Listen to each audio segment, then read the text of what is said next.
Hey everybody, Dan Buffett, your service with the Buffett's Buffet podcast. TV show kind of version, maybe some baseball, maybe some whatever. It's Monday, and apparently storms are going to flip St. Louis on its head. It's one of those things where certain weather men, weather women are saying, hey, it's going to be a bad storm. Some are saying we're all going to die. And then some are saying we're going to get an EF3 tornado.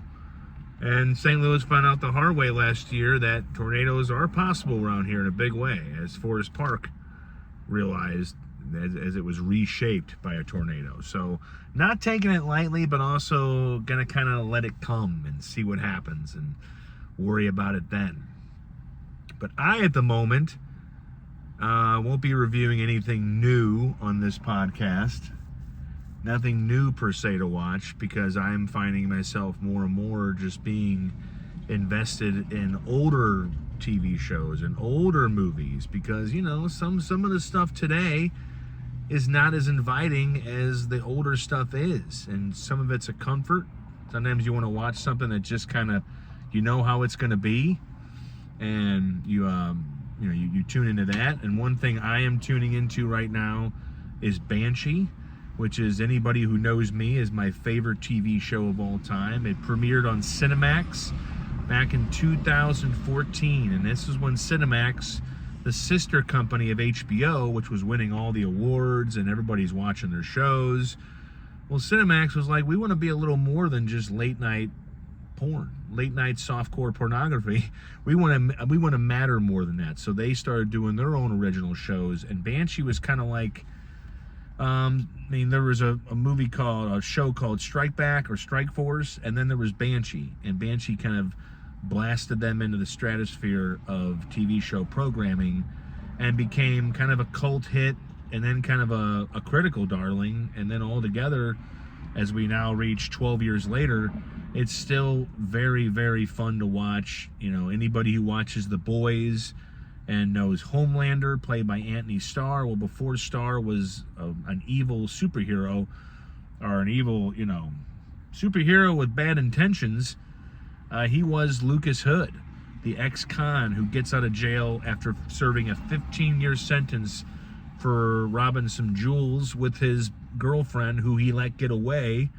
He took the rap, and he gets out of jail and goes to find the love of his life, Anna. And of course, his name is not really Lucas Hood. The whole show, this is when I'll spoil this for you. You're never going to know his real name. It's something the show kind of does. He adopts, when he goes to this town, he goes to a bar, and within like an episode or one altercation, he meets the guy that's going to be the sheriff. Well, then two bad guys come into the bar, and let's just say the ex-con Shazam becomes the sheriff of that town instead of the other guy who was going to be it, instead of the real Lucas Hood. And he can do that because his best friend and his kind of longtime partner in crime when it comes to being a criminal, Job, played by the great Hoon Lee, is a computer hacker and basically makes other Lucas Hood disappear and puts the ex-con in his place. And the show takes off from there. There is an Amish gangster called Kai Proctor who kind of runs the town. And of course you have an ex-con impersonating a sheriff he's not intimidated. He can't be bought by Kai Proctor. And they bump heads. And of course there's a lot of fierce women on the show. Banshee was one of the first shows to not just let the guys do all the fighting. Women like Ivana Milishevich, who I'm probably shredding her name. If she hears this pod, she'll be like, that's not how you say my name. Great Bosnian actress who you have seen in a bunch of stuff. She gets to get in on the action. And, Trieste Dunn Kelly, who plays the deputy Siobhan Kelly, who gets kind of involved with Lucas Hood. She gets to do some fighting. So the show is really bolstered by fun and authentic and really brutal action. And lots of sex. Let's be honest, the show is still on. It's still premiered on Cinemax, so they had to do their due diligence when it comes to the nudity. And they don't hold back. And Lucas Hood gets into all kinds of trouble. When he goes to this town, he kind of brings a shitstorm with him. You know, the Amish gangster, Philadelphia gangsters, any kind of trouble. You know, the Kanaho tribe, led by Geno Seegers as Chayton Littlestone, who becomes a big adversary on the show. The show ran 4 seasons. It's, I think, about 10 episodes per season, right around 40 episodes total. It was the rare show that where the Cinemax went to the creator, Jonathan Tropper, and said, hey, we want more. And Tropper told him, no, it's 4 seasons. We don't want to start repeating ourselves, because it was like a graphic novel kind of came to life.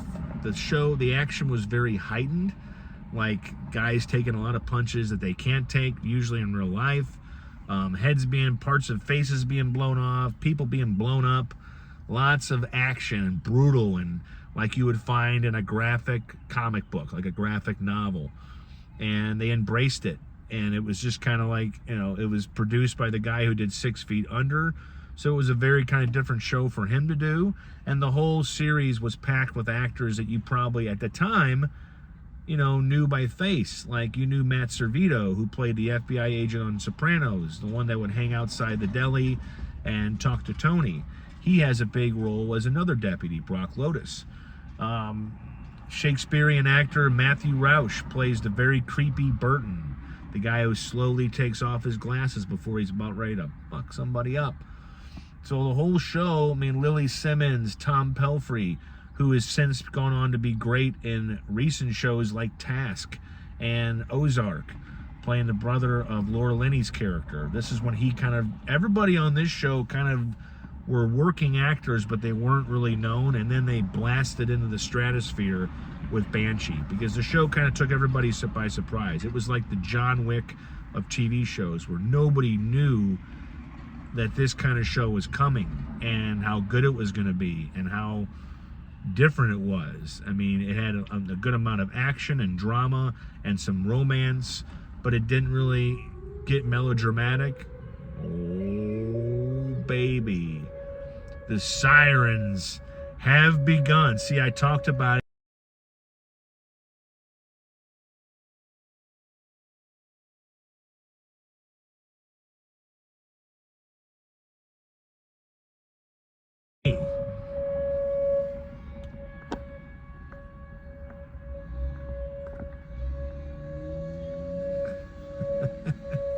For the record, I drove Uber through 2 different sirens in the last month. We've had tornado sirens in St. Louis twice at night. And do you think I stopped driving? No, I was like the guy saying, come on, tornado, bring it. But those are sirens, and all the maps and all the radars did put St. Louis right in the middle of the territory. So this could be my last podcast. No, I'm just kidding. What is that? This was a movie. The building, the warehouse would be getting taken out by a tornado, and I would turn on the truck and I'd be going right and outrunning a tornado, and there'd be no CGI. It would just be another day in St. Louis, another Monday in April in St. Louis. Because here we are getting into the tornado season. This is what people in Oklahoma and Kansas probably deal with at this time of year every week, every day. They're like sirens. Those are like ambulance and cop cars in St. Louis. It's like church bells in those neighborhoods. But I will say this: if you do get boxed in by a tornado or some bad weather, put on Banshee, because it's entertaining, and I think still it flew under the radar as far as people knowing about it. It's still on Cinemax, HBO Max. It's still just sitting there waiting to get watched. It didn't overstay its welcome. I think a thing that a lot of TV shows kind of don't do. And I'm getting ready to get walked up. My great partner in crime, Tony. They can't get me, Tony. I love Tony. He was coming up, and I think he knew I was doing a podcast. But I am going to get out of this truck just in case it's coming.